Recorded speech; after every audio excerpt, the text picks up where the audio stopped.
There is something I've been obsessed with. It is this idea of kind of going down to the earth, grabbing some things that you've grown from the prior season, and then bringing them back up to ground level and cooking them with your family and your friends. Just storing that stuff. Something about it is so satisfying to me, this idea of having a root cellar. You can do root cellaring techniques without any of them. It's understanding which vegetables need what temperature, what humidity, any prep work, and kind of what the constraints are that, and then just going from there.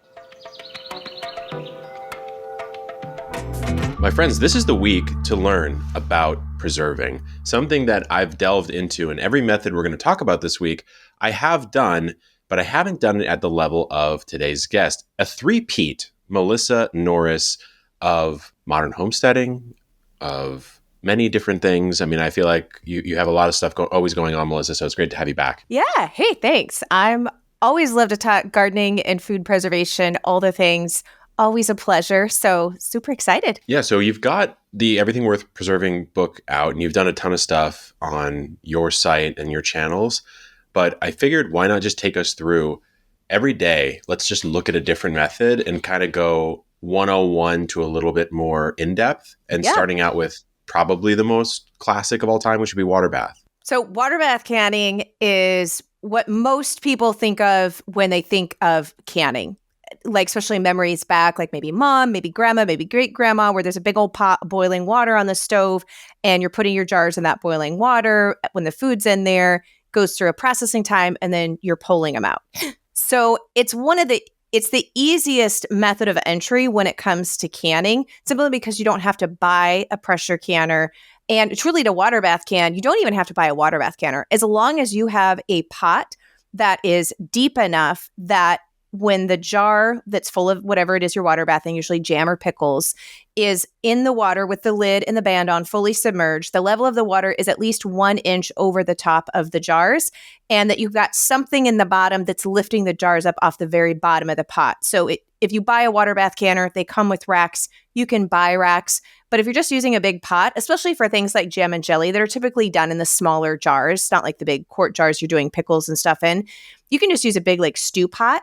And then you can either use your extra bands, so that the screw down bands when you're canning, you can just create a little rack in the bottom of your pan with those. You can even take the towel, like a dish towel, and twist it up because it's fully submerged in water, put that down there, and it acts as a cushion for the jars. But what we really want is, we don't want the jars directly on the heat source. We want that up so that the heat can evenly distribute all the way around and you don't have any hot spots.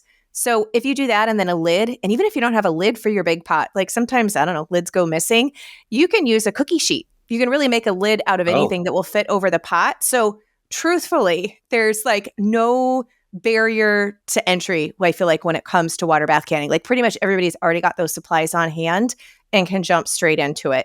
So as far as an overview on it, on how it works, is water bath canning is for acidic foods, specifically pH level of 4.6 or lower on the pH scale. And the reason for that is because botulism, which is pretty much everybody's has heard with canning, that's kind of what goes hand in hand, is fear of botulism. And rightly so. I mean, botulism is not just a form of food poisoning, it's actually a neurotoxin, and it can be fatal. However, it's super easy to avoid if you just follow the basic canning rules and science. And so botulism, the toxin, isn't able to grow in an acidic environment of that 4.6 pH or lower, and this acidity-wise. So that's why it's safe to do most jams and jellies. The exceptions is non-acidic fruits. So things like bananas that aren't already acidic, you shouldn't can, like banana butter. That's not something that's going to be safe for canning because it's a pH level and there's some density issues there. But that's why you can do apple butter. You can do almost any type of fruit as a jam, jelly. And when you're pickling vegetables, because you're pickling them with your vinegar and water to a specific brine ratio, then that is able to get through the density of the vegetables through the pickling and the water bath process. Therefore, everything inside the jar is then lowered to that 4.6 pH. So in a nutshell, that's why we can safely water bath can acidic recipes and foods, but not the non-acidic. I see. And in the case of bananas, because as you say banana butter, I'm like, it sounds actually pretty fire. Like, I'd like to try it, but it's because the banana is such a dense material that it's hard for that water to penetrate all the way through? Is that part of it? There is density when it comes to canning and pickling, but in the instance of the banana, actually, it's same thing with pumpkin. So neither of those are acidic. And so it's not even necessarily the density, though there is issue with density. The density is more when we look at pickling. And then even with pressure canning, there's some density issues. So with pickling, for example, most like cucumbers, beets, asparagus, green beans, there's a lot of vegetables that you can pickle. However, one of the things that you shouldn't pickle is, and can, let me preface that, canning wise, is pickled eggs. And the reason for that is even if you are using your brine that is acidic enough, so that's usually equal parts vinegar and water, 5% vinegar, I should specify, 5% vinegar with water, equal parts. Generally speaking, sometimes you'll see a few recipes like asparagus that might have a little bit higher level of vinegar to water, but you should never can a recipe that's a pickling recipe if it uses more water than vinegar. Because you're running the risk of not being in that correct pH. But back to the pickled eggs example, the pickled eggs, even if you are using the vinegar water correct ratio, the egg is so dense that the vinegar can't get all the way through the egg into the center enough to fully get the center of that pickled egg at that pH level that we'd need in order for it to be safely canned. So you can make your pickled eggs, throw them babies in the fridge. They're just not a water bath canning candidate for shelf stability. Okay, got it. Yeah, so that's the separation I was trying to figure out. Is some foods, it's the acidity might be okay, but the water solution can't actually penetrate deep enough. So you have sort of a semi-uncanned center, so to speak, in the middle of it. Yeah, exactly. Interesting. Why do you think water bath canning, unless you disagree, feels intimidating to someone who's starting out? I think with canning, I think more people are intimidated by the pressure canner because, obviously that's under pressure. Things can, could explode. Though newer canners, and by newer, I mean like made 1980s or newer, have a lot more safety features built into them than a lot of the original pressure canners in the past, which is usually where the majority of the stories come from. Like my grandmother blew up a pressure canner, that type. Like you hear those things, right? And so I think people like get a little bit nervous. Off type thing. Yeah. It is super easy to avoid, especially with the models that they have out today. There's so many safety features that they've built in since then. I shouldn't say that it couldn't happen because I try to never use absolutes, but it's very difficult for it to happen now, almost unheard of.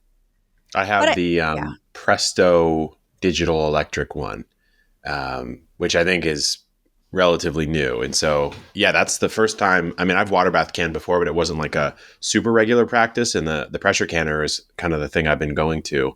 And it is a little inherent fear, I suppose, because you realize what pressures it. But I've cooked in an Instant Pot as well, and it's not that scary, And I think it's more, I think with canning more so, because I love my Instant Pot. I am a modern homesteader. I love the traditional skill sets, but I also will use modern conveniences to help meld because I do live in a modern time. I think a lot of it is just that people have heard about botulism, and if you weren't raised with someone who canned, like it wasn't common to you, it wasn't something you were around. I think it's just more the fear of the unknown, right? Just things that we're not used to doing. And people are like, I don't want to make my family sick because most people have heard you got to watch out for botulism with home canned food. So I think it's a little bit of those two things together. Would you say there's an absolute beginner go-to one or two things to try water bath canning? Sounds like maybe some sort of jam in a small jar, just so that guarantees someone actually has a pot already in their kitchen, right? For the easiest barrier to enter when it comes to water bath canning, like picking a recipe, honestly would be water bath canning some fruit without even making it into jam or jelly, because then it's learning how to use pectin and getting it to set, right? So it's not too thin, and you actually get a jam or jelly that gels. So truly easiest would be doing something like, half pears, taking your pears, canning some pears or some apples or even berries, peaches, anything like that. Where you're just putting them in the jar, and then you can do water, you can do a light sugar syrup, you can even do a honey syrup. That's going to be a really easy thing to do. Or pickling, honestly, something like pickled green beans or pickled asparagus. You're just mixing up your brine with some spices to flavor it for your pickling flavor, putting the vegetables in the jar, pouring that hot brine over it. getting out your air bubbles and then processing it in the water bath canner, like those are really easy because you don't have the complexity of, oh man, it didn't gel, getting that consistency part right for your jam or jelly. I think some people sometimes feel intimidated by that even. So I would say pickling or fruit. How often are you pressure canning versus water bath? Do you have a favorite, or is it just kind of dependent? It's really just kind of dependent. I would honestly say, though, if I did have a favorite, it probably honestly would be the pressure canner. And I think the reason for that is usually when it comes to pressure canning, there's actually less prep work for most of the recipes, with the exception of like tomato sauce and maybe salsa. But like when I'm just canning meat and vegetables, it's pretty straightforward and fast. It's much less work than actually making like jam or jelly or fruit butters or some of those other things. I'm just putting the meat and the vegetables. If I'm doing a raw pack, I'm literally putting them raw in the jar. For vegetables, you're going to be using boiling water that goes over that. And then I'm putting them in the pressure canner and able to then just do other stuff in the kitchen while it's going, keeping an ear on it for the time, but really less hands-on work for me. And I think I love to, especially with the pressure canner, because you can do those vegetables and meats and broths and soups and stews. And so then on the back end, when we're really busy and I don't have time to prep or cook dinner, I can literally just go to the shelf, pull these things off, assemble them, or just heat them up. And I've got homegrown, home-cooked dinner on the table in like 10 to 15 minutes. So I think knowing that that's the end game that I get, like the result, really makes it my favorite. Yeah, I have to say I don't have as much experience as you do in really either method, but the pressure canning was super enjoyable. We actually did it outside.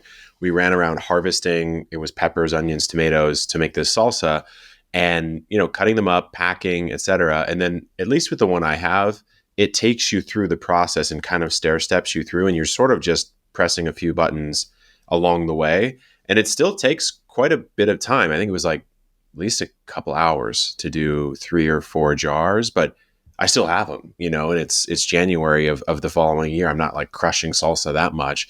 So I guess I was curious, like when you're talking about grabbing quick meals off the shelf in the pantry, are you getting into canning some of the more unconventional things like the meats or some of the things that maybe you couldn't pull off in a water bath system? Yeah. So for pressure canning, a pressure canner allows you to safely can non-acidic foods. So that's of course going to be your, meat, chicken, beef, all your different types of poultry, all of your broths. So vegetable broth, beef broth, chicken broth, bone broths. And then, of course, all of your non-pickled vegetables, so green beans. And you can also pressure can some of those acidic recipes that can actually go either way. So, for example, tomato sauce and salsa and tomatoes, you can safely water bath can those with the addition of citric acid, bottled lemon juice, because they're borderline. Tomatoes are borderline acidity. So we add those. But you can safely water bath can those, but you can also pressure can tomato products as well. And I usually end up pressure canning them because the pressure canning time is less time than the water bath time. And I'm kind of like, well, if I can, run a piece of equipment and I've only got to process something for 30 minutes versus an hour, I'm going to go for the 30 minutes because that's just, it's much more time efficient. And also, I have the All-American, so I can do 7 quarts at one time, or I can do 19 pints at one time. So for me, it's kind of the same amount of energy to run that canner. So if I can get 19 jars on that bad boy at once, then I'm all about that. So yeah, I mean, that's easy. Yeah. So talk to me just quickly about how you guys eat at your house. I mean, how often? Well, you've been on before, but some people may have not they may not have the background, right? So maybe just briefly, like, where do you live? What's the climate like? And how are you eating like at this time of the year? And how much of that is preserved? Yeah. So I live in Western Washington State up in the foothills. I'm just a little bit south of the Canadian border. So we're quite north. I am gardening zone 6 for those of you that follow gardening zones. And I have a relatively short warm weather growing period. So typically I can put warm weather crops out Memorial weekend. And then first frost can hit anywhere as early as mid-September if we get really lucky, not till the second week of October, which I'm always praying for. Like, come on, be a warm summer. So of a relatively short growing period, some shorter than us. But this time of year, we almost daily eat something that's preserved. Now, not necessarily every item of every meal, but I cook with bone broth a ton. So I use it as the water to cook rice. I just will drink it as a beverage. And of course, if I'm making soups and sauces and gravies and all those things. So I almost am opening a jar of bone broth daily. Okay. And then a good portion of our vegetables this time of year, honestly, is coming from preserved. So our green beans, carrots, a lot of our winter squash right now, I use root cellaring techniques, even though I don't have a root cellar. And I know we're going to talk about that coming up. So I'm actually eating delicata squash. We're usually eating that about 2 days a week right now. And that's just coming straight from what we cured from the garden. Onions and garlic are pretty much any dinner meal that we're making. So I'm using those from the garden. So I'm using something from our garden in a preserved form, various forms of preservation every day. Some days it just might be more in a specific meal than others. Yeah, sure. Yeah, I mean, that's kind of where I'm trying to go. I mean, I think, especially for us, we get abundant harvest. Maybe we're doing a video concept on a particular plant. We're growing more than I physically would want to eat. Yeah. And so, I have a family and friends, and that's who it ends up going to. And they're more than happy to take it. So oftentimes at the end of the day, there's actually not that much to preserve. But I kind of want to get into it a little bit more this year. Would you say for pressure canning, there is a model you like? Like if because there's a little more gear involved in this. Yeah. So for a pressure canner, there's a couple of things to consider. And one is, what type of cook stove do you have? And so you can definitely do outside like you did. And I can a lot in the summer outside too, because I don't have air conditioning because we don't usually need it. But I'm also not going to heat up my kitchen by canning in the middle of summer anyhow. So I'll do that outside. But if you have a glass top stove, then you can't use the large canners where you double stack because they weigh too much once they're full of the jars. They could crack your glass top stove.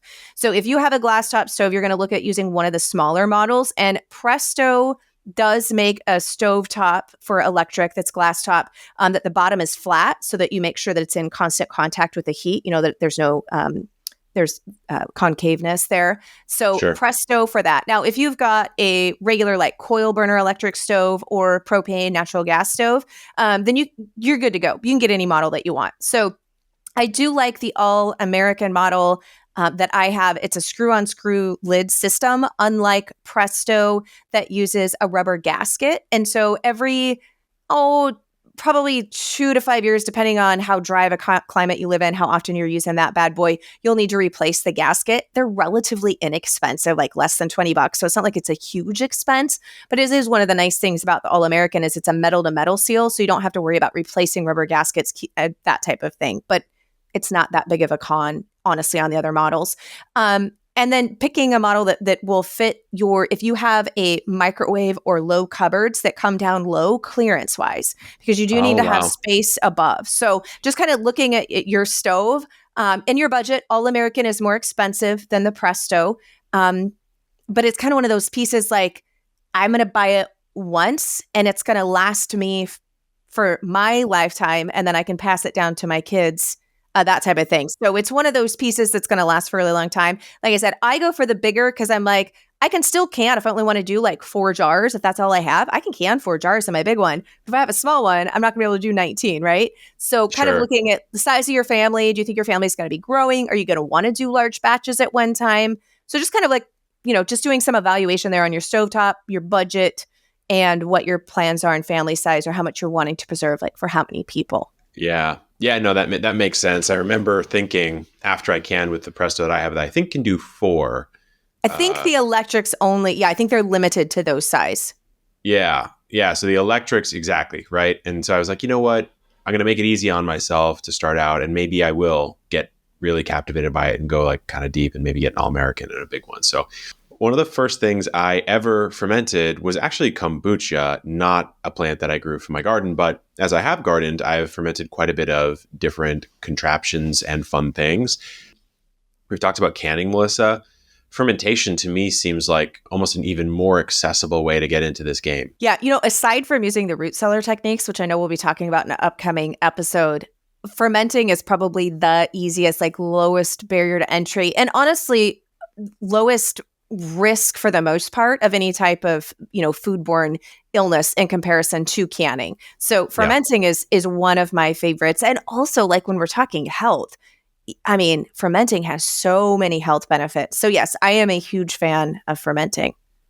Yeah, I am too. And I don't know if you've noticed this, and this is a form of fermentation for sure. But for me, if I eat sourdough bread versus eat non sourdough'd bread or non fermented bread, my digestive tract just seems to enjoy it better. It seems to accept it more. I don't know if that's the same for you. Yeah, no, 100%. I mean, sourdough is one of those things that not only can it help people with digestion, especially if you have some type of food sensitivities to gluten and or to grains. But the other really cool thing is not only can you digest it better, so usually most people have less bloating or what other issues, you may have with it, but it actually, because it pre-digests, so the lactobacillus bacteria and the yeast that we get in wild fermenting, which is sourdough, it actually starts to pre-digest the wheat and it reduces the phytic acid. So our bodies actually absorb the nutrients in sourdough bread in a way that they can't do for non, because it's already started to pre-digest it for us. Right. So not only Right. like do you have easier digestion, but you're actually getting more of the nutrients from that in a bioavailable manner inside your body, which is, I don't know, I geek out about that kind of stuff. I think it's pretty cool. No, that stuff is, trust me, I've been going down this rabbit hole myself lately because last year I actually was probably at my highest weight I've ever been at, and it was too high. And so I kind of went on a bit of a fitness journey, lost about 20, 25 pounds, I think, but also like some dietary shifts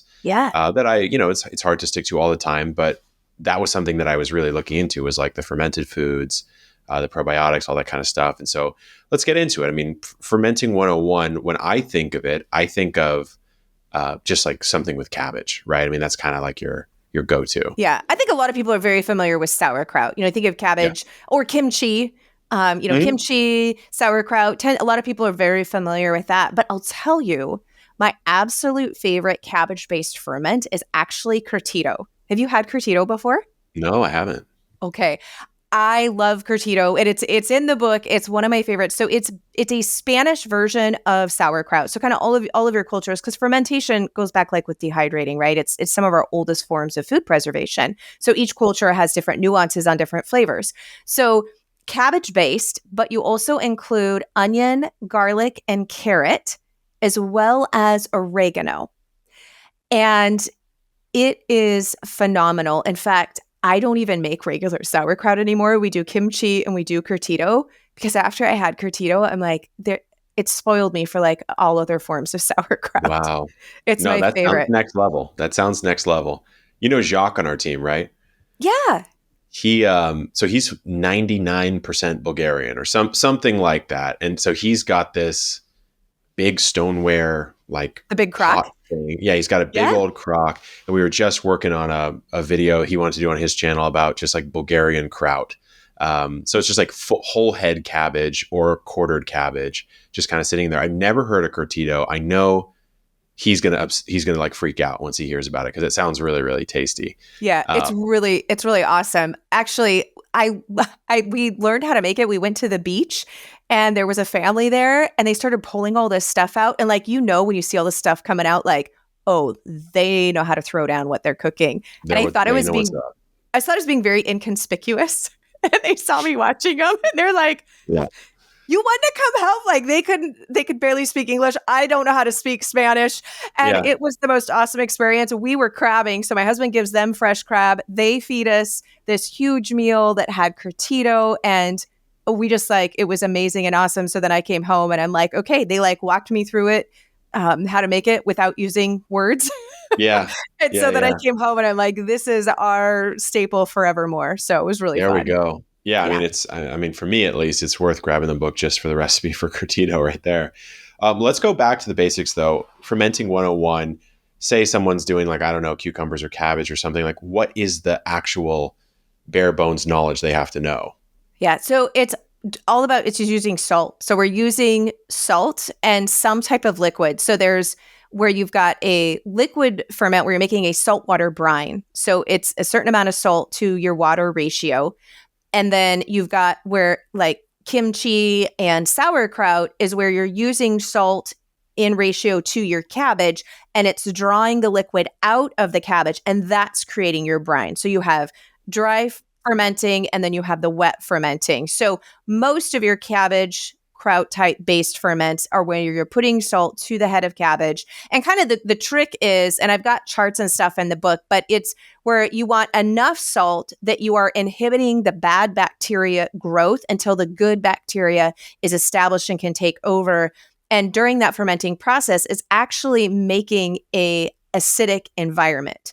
And so that's the mechanism that then creates this, that preserves it. Because obviously, if you just let a head of cabbage sitting out, at room temperature, a cucumber, maybe a week or two, depending on how fresh it is, your house temperature, but it's not like it's going to last for months. But once it's fermented, it will last for months. So it's getting that salt brine ratio correct. Usually it's about a 2% when it comes to cabbage. And then when you get things that are a little bit more sweeter, like peppers, that you're usually bumping up to about a 4 or 5% brine, which just means you're using a little bit more salt to the water ratio. And that's just because they have a higher tendency to want to mold or go bad faster.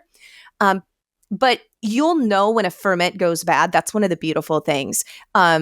It will not, because fermented food has a little bit of an odor, like, you think about vinegar or ferments, like it kind of smells a little sour in a good way, but you'll know when a ferment goes bad because it will be so putrid smelling that there's no way you would even attempt to touch it. And then if it has like black mold or pink mold, then you're going to want to toss it. Mm-hmm. That's yeah. I think you're accurate. I mean, I've had some ferments go wrong and it didn't take but a second to understand that was the reality. You know what I mean? Yeah. Especially when you forget one in the back of the fridge, and yes. you get that pink mold. You're just like, oh man. Because rewind a month, I totally could have eaten that. And now it's just the most disgusting thing in the world. Yeah. Do you have a gear kit? Like, are you using just standard mason jars? Or do you have some sort of technique that you like? Anything like that? Yeah. When you're first starting out, because you're going to be learning, I just like to use regular glass mason jars, because when you're first starting out, you don't even know if you're going to like some of this, unless it's something you've had, and you're like, oh man, I had this at a friend's house. Jock brought over this and you're like, man, I know I want a huge crock size of this thing. But for most people, just using your mason jars, they're, so universal in the kitchen, and you don't really have to buy a lot. So you're going to want to have a good salt. So a sea salt, of some type. Don't want to use any type of salt that has anti-caking agents in it or iodine, because that affects the ability for the ferment. So a good sea salt, clean salt, Redmond's real salt is great, Celtic sea salt, pink Himalayan, anything like that. And then good water. So if you're on a public water system that uses chlorine, obviously that inhibits bacteria, and we don't want to inhibit our good bacteria growth. So either use a filter, or buy some distilled water at the store. You just don't want to have that chlorine in there. So we're on well water, and that's always been fine. And then that's all you need. So then do your salt brine to your vegetable, and you're going to put it in your jar. And then you can buy glass fermenting weights, but you can also improvise and make a weight. So I've used old glass baby food jars. You can, I know people will clean rocks really well, like sterilize a rock that will fit in and act as a weight. I even know people who will take, I personally don't do this one because I tend to lean away from plastic in my food, especially when it's going to be fermenting and turning acidic. But people will even take a Ziploc bag and fill it with water and use that at the top, because that'll help keep submerged. So the reason we want to use some type of weight is if any of the food comes above that saltwater brine level and hits oxygen and air, then it's going to start to mold and go bad. So we just want to make sure all our solids are beneath that brine level. So a weight of some type helps. And the mason jar actually helps, especially if you use one, because it has that little bit of a shoulder and you get the contents filled right to where the shoulder is. And then that will help keep your solids pushed down beneath that too. And then some type of lid. So I know some people will use cheesecloth, so that you can let the gas escape. I will say, if you're using cheesecloth, really, really tight weave, because fruit flies will be attracted and you don't want fruit flies getting down into there. The silicone mason tops, those are pretty inexpensive. You use them over and over again. So I would just recommend grabbing those. But you can't even use like metal canning lids with a band. The only caveat is as it ferments, it does release gas. And so you'll get a buildup. So if that metal canning lid starts to get like really firm, like you can't push it up and down anymore with your finger and it kind of looks domed, then you need to release some of that gas. And so that's just simply just undo your band. But remember to do that because I have heard stories where people's jars have exploded because they forgot to release the gas. Yeah. But I mean, pretty simple. Like most of the time, you're going to be able to come up with that stuff in the kitchen. Or if you are buying the supplies, like it's less than $20 and you get like a 4 or 6 pack and then you're just reusing them. Yeah, that's been my experience as well. I think I did learn the hard way when I was talking about the kombucha in the early days. I've blown up a few jars of that. That one, I think the off gassing is just a little bit more extreme than maybe a vegetable.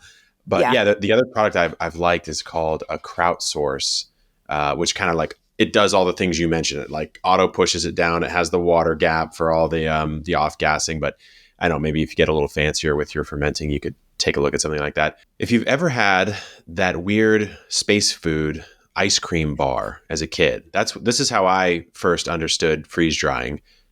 That's what it is. It's just an ice cream bar that's been freeze dried. Why don't we start maybe with dehydrating, Melissa, and then upgrade into freeze drying? Because dehydrating is super accessible. Yeah, dehydrating is very easy. I mean, there's a lot that you can dehydrate without really anything. You don't even need a dehydrator, though they can be beneficial. So dehydrating is simply you're removing the moisture from the food to a certain percentage rate to then where bacteria and mold, there's not enough moisture there for it to grow. And it just makes a shelf-stable, lightweight, preserved food. And dehydrating is probably one of the oldest forms of food preservation, right along there with fermentation. Dehydrating might even be, probably a little bit older, quite honestly. I would say it probably is because you could almost discover it by accident by just leaving food out in the sun, So maybe that's the way that we human beings first figured it out. Do you tend to go with a more manual method, like a sun-dried tomatoes, hang-dried pepper type of thing? Or are you more of I have a dehydrator, I use it for these sorts of produce? Yeah, that's a great question. And it kind of depends. So where I live in the Pacific Northwest, we're typically cooler and rainy. And so getting enough hot, sunny days in a row, like when all the harvest is on, can be a little tricky. And we have pretty high humidity levels here. Like we're usually in the 90% humidity range. Oh, wow. So sometimes that can be a little bit harder for dehydrating without some type of a machine. But I do love to just use the air, solar, sun, and even actually our wood stove for any of like the leafy greens. So any of my herbs that we're doing, basil leaf, stinging nettle, anything like that, flowers, blossoms, I pretty much will just air dry those. Yeah. I do some of the peppers. It just depends on, like I said, if we're hot enough for long enough and that I can. Otherwise, then I will use the dehydrator for them. And for our fruits, mainly berries and like cherries, I pretty much always put those in the dehydrator just because otherwise the fruit flies start to try to, buzz around them. And those take longer anyways because they have so much moisture in them. So that I usually just go ahead and use the regular dehydrator on those bad boys. So I'm somewhat similar, I would say, like any of the herby type of things or chamomile flowers or something like that, I would just pretty much just air dry. I did try last year strung up peppers, like the Ristra style approach, which was really cool. Still is cool. They're actually sitting in my shed right now, but it takes a while because you're taking that sewing needle and you're throwing it through the cap of the pepper. And it actually, surprisingly, to get like a 4-foot string, it's like a lot of peppers, So it takes an afternoon, but there is something very pleasing aesthetically about having those sort of hanging and knowing you did actually everything to grow those, which is really cool. Dehydrators, the one that I've got, I think it's the Excalibur 9 tray or something like that. But I tend to use that for things that I want to turn into like spices, I guess. I haven't done a ton of fruit dehydration, at least recently. Loquats would probably be the last one I did. But it does seem to work really well for fruit, right? Because they're a little bit more of a dense tissue and just air drying them might take a really long time, but dehydrating in a machine works, I don't know, way, way, way faster. Yeah. Yeah. And my favorite is actually dehydrated cherries. Like we have grapes, but I gotta be honest, like I'm like, I could really care less about a raisin, but man, dehydrated cherry, like I hide the jars of dehydrated cherries. They're like chocolate. They're like mom's chocolate, Don't Yeah. touch the cherries when we start to get low. Those are all mine. I believe it. I believe it. I'm actually jealous because cherries are a crop that I'm sure I could grow it. I think there's a few varieties that can do okay here, but it's never going to be like my citrus, for example, right? And so I feel like whenever you and I talk, there's always some little battles of the species, and we always get a little bit jealous about what each person can grow. Um, that being said, so dehydration, there's quite a bit on the internet. We've done a little bit. Melissa, you've done a ton.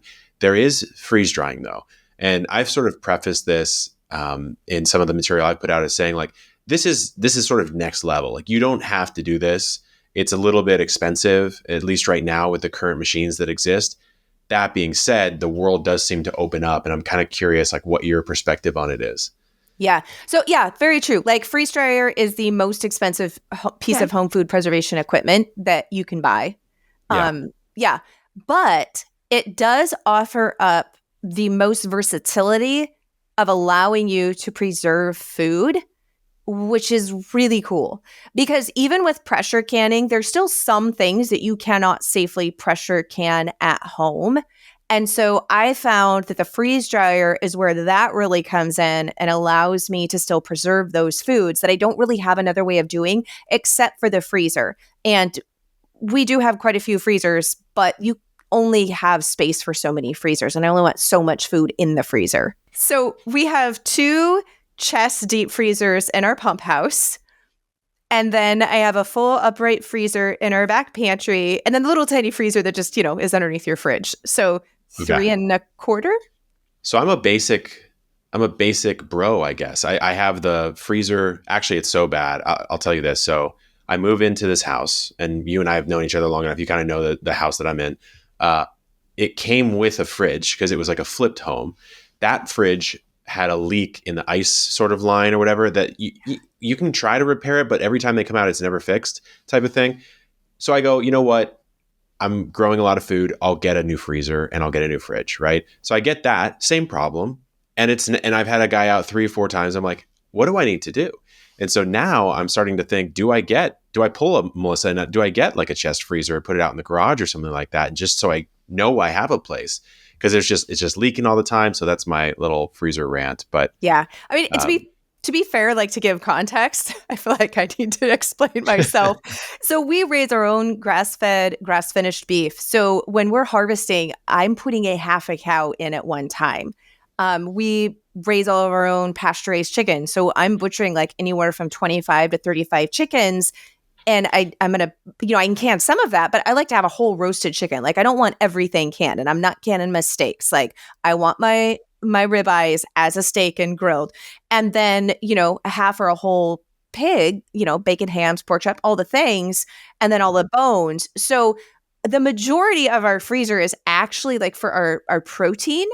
And then some like vegetables and, different things like that I just, for whatever reason, we don't. And I like to have some just frozen berries, like in a smoothie. I like that instead of ice. So like some of my blueberries, I'm going to have a section that's just for some frozen fruit where everything else gets turned in, I'll freeze dried and dehydrate, etc. So I felt the need to explain my freezer use. You're amongst friends. You're amongst friends. We will not judge you for how many fridges and freezers that you have.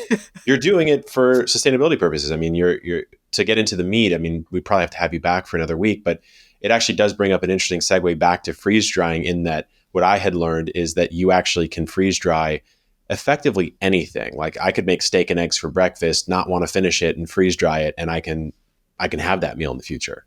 Yeah. And that's the beauty. The exception of like straight fat and honey, interestingly enough. So I tried it. I didn't believe it, and I tried it, and it does not work. Right. I tend to be that person too. Like, oh yeah, let me see. Oh yeah, you were right. Yeah. But yeah, so that is really the beauty of the freeze dryer. So I use the freeze dryer personally for like milk, like for raw milk, cream. Those aren't things that you can can at home. Home pressure canners don't reach the same temperatures that commercial ones do. So yes, you can buy canned milk on store shelves, but it's not something at home. So for those types of things, I loved freeze-dried eggs actually, because you can freeze dry them raw and then they bake and cook up great for the off season when the chickens and the ducks aren't laying. I've used it. I really like to use it actually for vegetables that I don't necessarily want canned or fully cooked and or aren't safe to can. So zucchini. Zucchini, summer squash, was pulled from pressure canning in about the 1990s. And the reason is because it just gets so mushy that even in a pressure canner, the heat can't always penetrate through evenly. And it's not really that great of a desired end product. I mean, I don't want like a thing of mushed zucchini, right? Like gross. So previously it was just blanch and freeze those babies because I didn't really like the texture of them dehydrated and then rehydrated, to be honest, in like sauces and stews and just the way that I would use those and cook with them. So freeze dried though zucchini has been like my favorite because I just dump it in freeze dried. I do a red Thai coconut curry chicken dish in the Instant Pot. And so I like freeze dried peppers actually and zucchini because then I just take them in their freeze dried form, dump them in the sauce, put it through turn the Instant Pot on, let it do its thing. And it's just like cooked to perfection, rehydrated to perfection. And all I did was just dump it in. So I've found that I really do like the freeze dryer for those things. And yeah, and you can do whole meals. You can do meat. You can do raw meat. So I take actually our liver and I make my own beef liver capsules from the freeze dried liver. Oh, interesting. Okay. Yeah. So there's some really cool things that you can get into and do with it. You can do avocados. You can freeze dry avocados and you can't can those, or I don't know if you could dehydrate them. Never tried, to be honest, but they freeze dry well. It's a weird texture. In my mind's eye, imagining that texture sort of dehydrating well feels like a far cry. Yeah. Because that's so fatty and creamy. Right. Yeah, I mean, I kind of agree. What I've done, I obviously had this like impulse to freeze dry the foods I liked as a kid, and so I did freeze dry ice cream. I did freeze dry like strawberries, like diced strawberries, which was really nice. So good. The secret hack is to freeze dry. I mean, this is Kevin's unhealthy hour here, I guess, but to freeze dry like Skittles. I don't know if you tried that ever.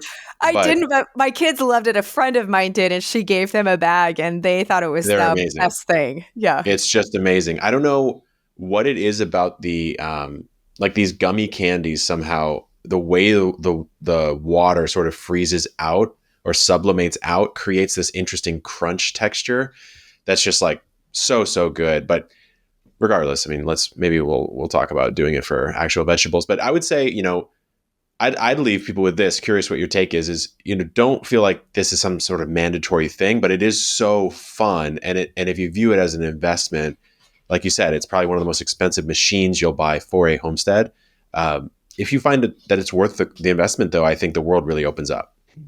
Yeah, I agree. And I also look at it too, like if I'm buying, grass-fed beef liver capsules as like a health supplement, like truly good quality, and you're taking that every day, like you start to multiply that out and you're like, oh, that's actually a lot of money. Yeah. And so I think it's with any tool and anything is how much are you using it? So if you're using it all the time, you are 100% going to get your money's worth back out of that. But if you buy it and only use it like, here and there, probably not. This is the same logic my girlfriend uses on clothing. She thrifts a lot. She uses ThreadUp, that site that you can sort of buy fancier stuff for really inexpensive prices. And she just calls it CPU, cost per use. So she's like, look, I'm getting this jacket. It was $500. I got it for $150 because someone used it once and didn't like it. And I'm going to wear it for many, many years. It's like cents. And I'm like, you know what? I can't argue.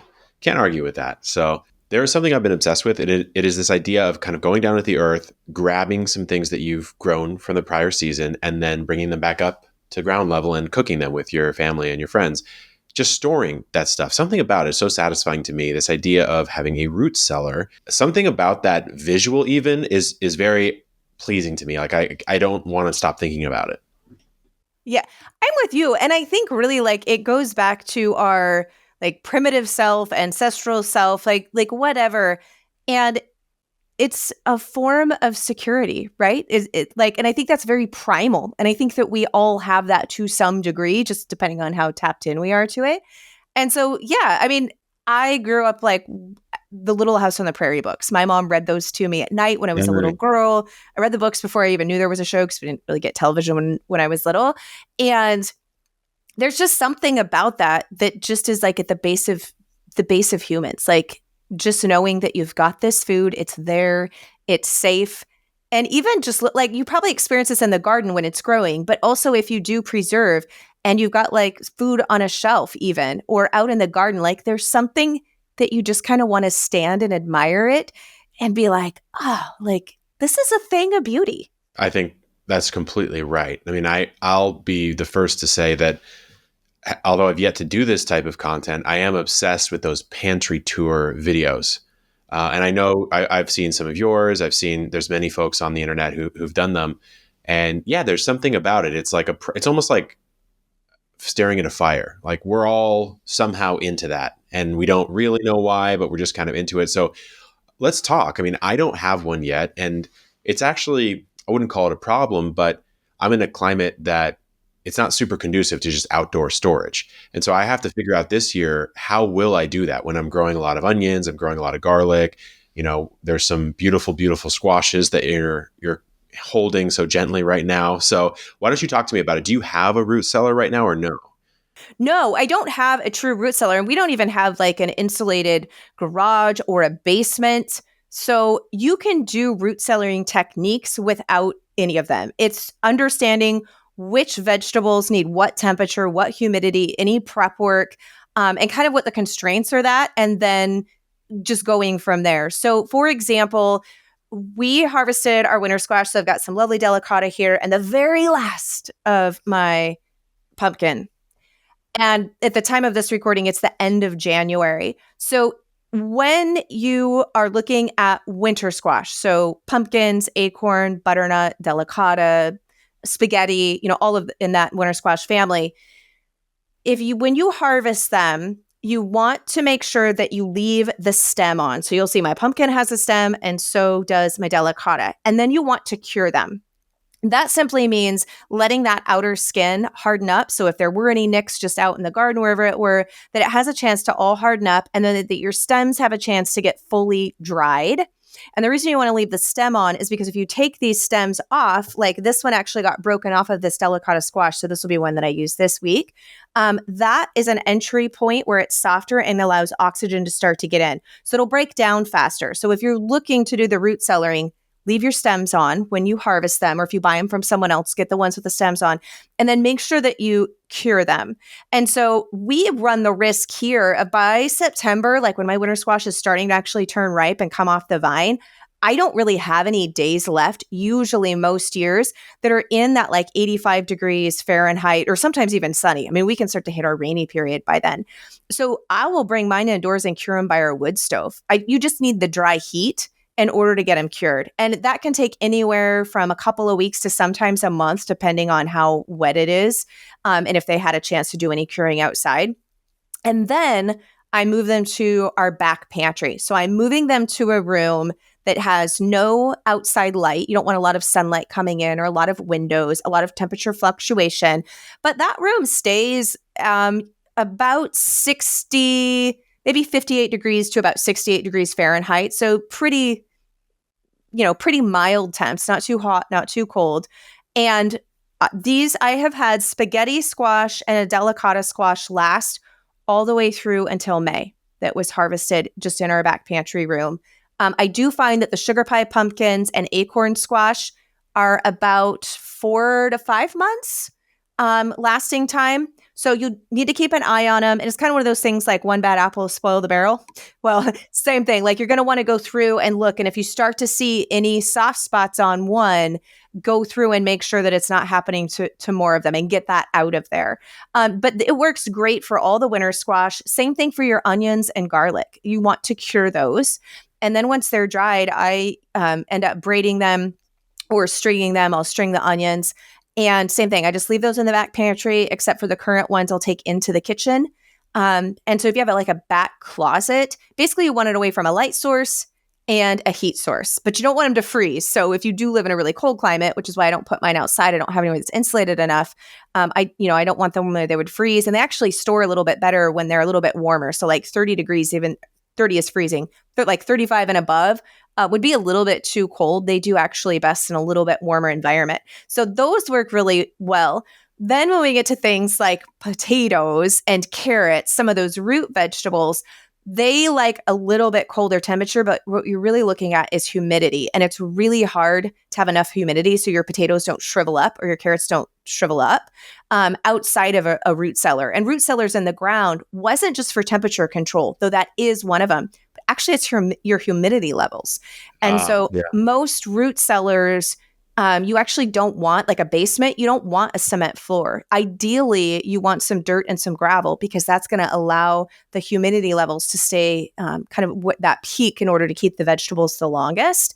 So I've found, and this of course is climate dependent, but I leave my carrots and my potatoes in the winter in the ground outside all winter long. So I'll grow a fall crop. So for me, that means planting those bad boys in the beginning of summer so they're ready to be harvested right as our frosts come. And then I'll mulch them really heavy for the potatoes. And I dig them down in the ground. I use the where I hill them up. So I do the indeterminate varieties. So they're already lower in the ground. And we just had our lowest temperatures here 2 weeks ago that we've ever had on record. We were 0 degrees with a -18 wind chill. And I went out and the potatoes at the very top level froze. But all of them that were underneath, I just dug up for dinner this week. Totally fine. So I know okay, we get those temperatures again, a couple more inches of straw, they would have been good to go. Carrots were fine. So the only caveat to that is if you get 3 feet of snow, you're not going to want to do that. It'll be insulated just fine because snow is insulating, but you're not going to want to go dig them up in that. So, so there's different ways depending upon what your climate is, where you can kind of play and see, can I mimic this environment in the ground or in some other way that's not a true root cellar? And so I encourage play around with it. I think a lot of times we can be surprised at what we can get away with, but I also say never bet the whole crop. So if it's your first time trying to overwinter something in the ground, harvest some of them and preserve them in other ways and do a test, do a test plot. So you're not losing everything if it doesn't work out.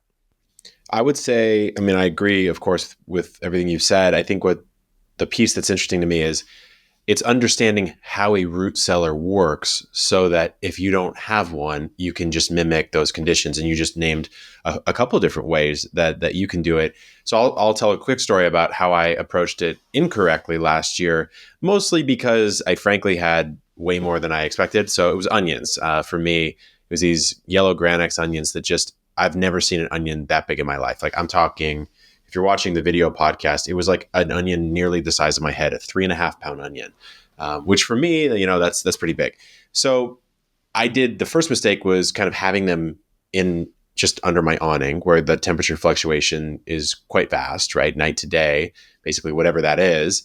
And then, fortunately not exposed to too much light, but still there's a night and day cycle there that's probably pretty variable. Then having them touching and not watching enough if they were going bad. And you're totally right. That connection point, there's humidity that will build there, especially if they're stored in a situation like I stored them.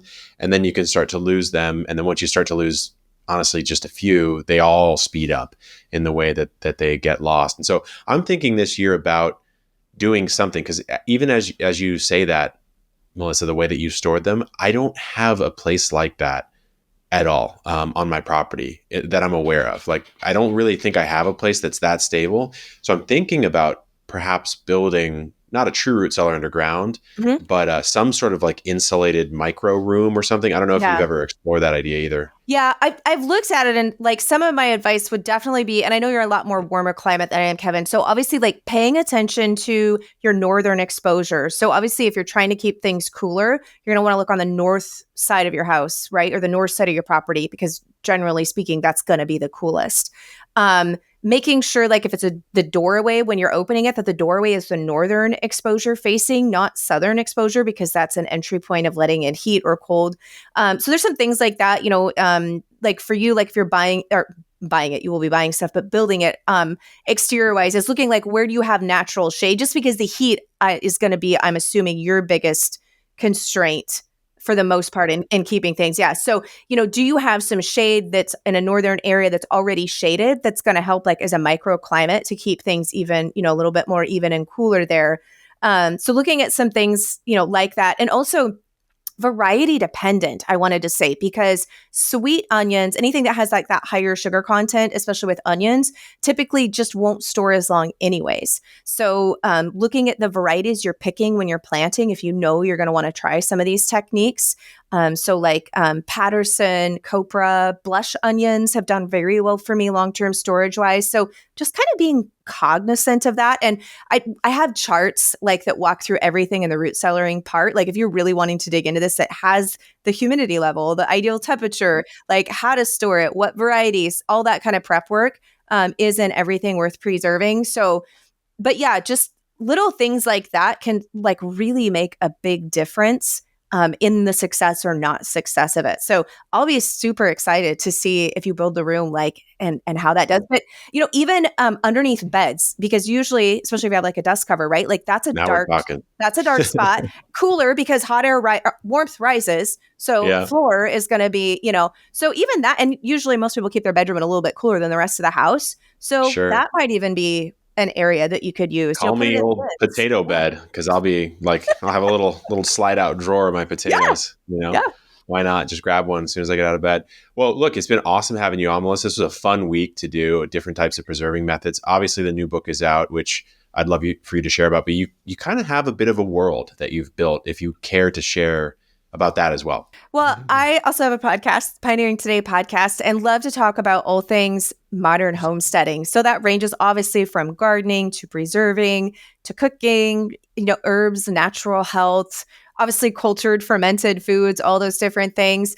And I've got the YouTube channel as well as on Instagram, but really my website, melissaknorris.com, is the hub. Like there's tons of tutorials that will walk you through canning so you can see those step-by-step things, the root cellar, pantry tours, all of those types of things, really just to help you on your journey to living a more sustainable life in a manner that you have greater control over. Awesome. Yeah, no, I'm a huge fan. It's been great having you on the show. I think it's the third time. I think so too. I encourage everyone to check it out. So thanks for coming on, Melissa. I appreciate it. Yeah, thanks for having me.